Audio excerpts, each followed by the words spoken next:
अस्सलाम वालेकुम और रहमतुल्लाहि व बरकातुहू। जी दोस्तों, कैसे हैं सब लोग? ठीक है, खैरियत से हैं। अल्लाह से दुआ है कि अल्लाह सब लोगों को अपने हिफ्ज़ व अमान में रखें।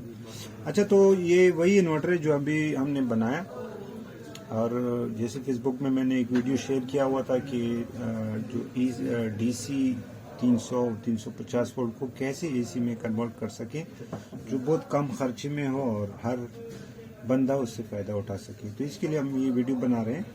ये हमारे पास 1000 वाट श्योर इन्वर्टर है जो हमने पहले बनाया, रिपेयर किया। जो फ्लक्चुएशन का मसला था ये वही इन्वर्टर है। ये जो इन्वर्टर है इसमें से आपको दो चॉपर है, ये निकालना होगा, क्योंकि ये चॉपर निकाले बगैर आप ये काम नहीं कर सकता है। चॉपर निकालना ज़रूरी है क्योंकि हमने जो आउटपुट इनपुट वोल्टेज देना है वो हार्ट लाइन पे देना है। हार्ट लाइन मकसद ये लाइन होता है, ये जो 450 वोल्ट 2 कैपेसिटर सीरीज में लगा हुआ है इसको देना है। ये 2 डायोड होता है जो कि हाई फ्रीक्वेंसी डायोड होता है, तो इसको देना है। और इसके बाद जो चॉपर है उसको निकालना होगा। निकालने बगैर ये मुमकिन नहीं है क्योंकि रिवर्स जो वोल्टेज आते हैं वो चॉपर को डैमेज कर सकते हैं या कोई शॉर्ट सर्किट हो सकता है। बाकी जो 4 FET है, 25 है, 41-45 है, जो भी है 75 है, इसको रहने दो, ये कोई मसला नहीं है। लेकिन जो हार्ट लाइन है उसको ऑपरेट करने के लिए हमें 2 चीज़ों की ज़रूरत पड़ी है। एक चीज़ ये है कि ये IC जो है TL494 IC, ये इस IC को 12 वोल्ट की ज़रूरत पड़ता है। आप 12 वोल्ट दे सकते हैं, 13 दे सकते हैं, 15 तक दे सकते हैं, कोई मसला नहीं है, क्योंकि ये IC हमारे 4 FETों को ऑपरेट करता है जो कि एज ब्रिज है। ये इसी के थ्रू हमारा 220 वोल्टेज आउटपुट ले सकते हैं। जी दोस्तों, अभी हमने इन्वर्टर में जो चेंजिंग किया वो मैं बता रहा हूँ। ये 2 चॉपर हमने निकाला। यहाँ पे जो 2 डायोड होता है वो डायोड यहाँ से कनेक्शन किया हुआ है चॉपर साइड से। तो हमने AC इनपुट वोल्टेज यहाँ पे दिया और यहाँ पे दिया। फिर उसके बाद जो कन्वर्ट होगा वो DC कैपेसिटर पे जाएगा, वो होगा 300-400 ऐसा कुछ वोल्टेज होगा। अभी हम लोग डायरेक्ट AC में ये स्विच लगा रहे हैं। स्विच लगा के अभी देख रहे हैं कि हमें ये कैपेसिटर के ऊपर कितने वोल्टेज आ रहे हैं। तो वोल्टेज देखने के लिए अभी हमें DC मीटर पे चेक करना होगा। वोल्टेज जो आ रहा है हमारा 344 इनपुट वोल्टेज DC वोल्टेज है, और इन्वर्टर हमने क्या ऑन, इसमें कोई चॉपर नहीं है, कुछ नहीं है। अभी AC वोल्टेज हमने देखना है कि आउटपुट हमारा AC वोल्टेज कितने आ रहे हैं, क्योंकि इन्वर्टर में अपनी जो बैटरी से चल रहा था उस टाइम में हमें मिल रहा था 220 वोल्टेज। अभी हमें कितने मिल रहे हैं वो देखना है। हमें 237 वोल्टेज आ रहे हैं। हमें इनपुट DC 340 करीबन 40 के करीब वोल्टेज है। हमें डायरेक्ट जो मिल रहे हैं वो 237 वोल्टेज। हमने बैटरी को नहीं लगाया, ने बैटरी के साथ कोई कनेक्शन है, सिर्फ 12 वोल्ट हमने पावर सप्लाई के तौर पर दिया है जो कि इस IC को ऑपरेट करने के लिए। अच्छा, तो ये हो गया।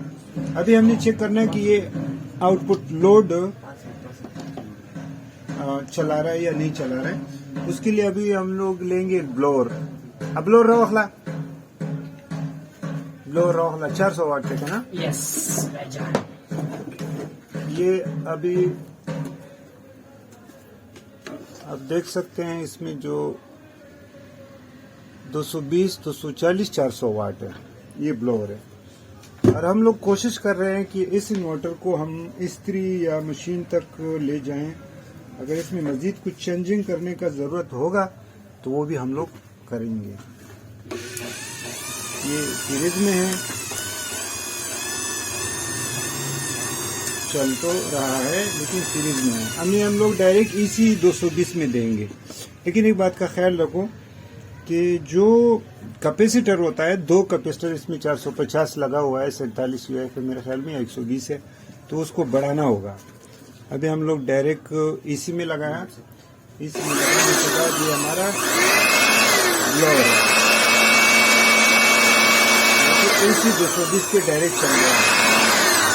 ये ब्लोअर है, ये आप देख सकते हैं।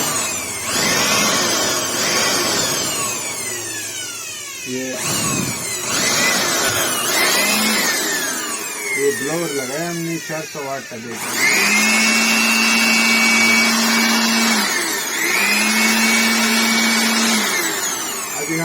वोल्टेज दिखा रहे हैं, इसकी वोल्टेज कितने हैं, इनपुट कितने हैं, आउटपुट डायरेक्ट लगाया हमने। लगे चेक करने के लिए हमें सीरीज में लगाना होगा, क्योंकि अगर थोड़ा सा भी गलती हो गया हमसे तो हमें करंट भी लग सकता है, शॉर्ट सर्किट भी हो सकता है, डैमेज भी हो सकता है, ब्लास्ट भी हो सकता है। तो ये हमें मिल रहा है 344 डीसी इनपुट, क्योंकि हमने एसी दिया है। एसी चेक करने के लिए हमें चेक करना होगा कि एसी कितने वोल्टेज है। एसी लजमी 243 वोल्ट एसी है। आज पता नहीं है, कुछ ज़्यादा आ रहा है, हमारा वापडा वाले ज़्यादा बिजली दे रहा है। अच्छा, 243 वोल्टेज है। अभी हमने आउटपुट देखना है। आउटपुट वोल्टेज देखने के लिए हमें फिर से जाना होगा एसी वोल्टेज के ऊपर। तो एसी वोल्टेज देख रहे हैं कितने हैं, 238। मतलब जो हमें वापडा से मिल रहे हैं वो इनपुट और आउटपुट दोनों एक जैसे हैं। तो करीबन वो 45 है या 38 है। अच्छा, अभी हम लोड के बाद जो लोड हमें मिल रहा है ये देखना होगा कि अभी लोड के बाद ये वोल्टेज डाउन होते हैं या नहीं, एफईटी गर्म होता है या नहीं। अभी हमने लगाया डायरेक्ट के बाद ब्लोअर ऑन का। अभी ये ब्लोअर चलाते हैं, ऑन का। ब्लोअर चलाने के बाद ये मतलब ब्लोअर चलाने के बाद ये वोल्टेज आता है 232। ये तो होगा क्योंकि 0.5 या 0.1 मतलब 99% तो ठीक हो सकता है, लेकिन 100% कोई भी चीज़ दुनिया का ठीक नहीं है। तो ये हमारा जो एक्सपेरिमेंट था ये हो गया। अभी इसके ऊपर हम लोग मज़ीद बड़ा चीज़ चेक करेंगे। जैसे ये 1000 वाट है, ये बिट्टी से अगर लगाएगा तो ये इस्त्री राड वगैरह नहीं चला सकता है। लेकिन आप अगर इसमें एफईटी को चेंज करेंगे और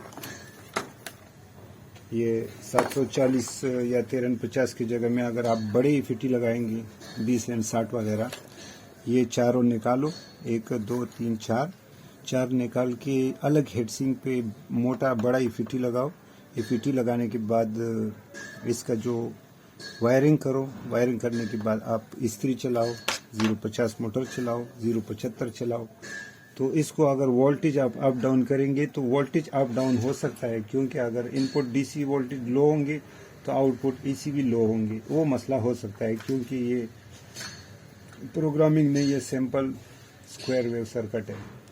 तो जी बहुत बहुत शुक्रिया। अगर किसी को कोई सवाल है वो पूछ सकते हैं, और हमारे चैनल को सब्सक्राइब ज़रूर करें ताकि आने वाली वीडियो के बारे में आपको मालूमात हो और आप हमारे चैनल से, हमारे इल्म से फ़ायदा उठा सकें।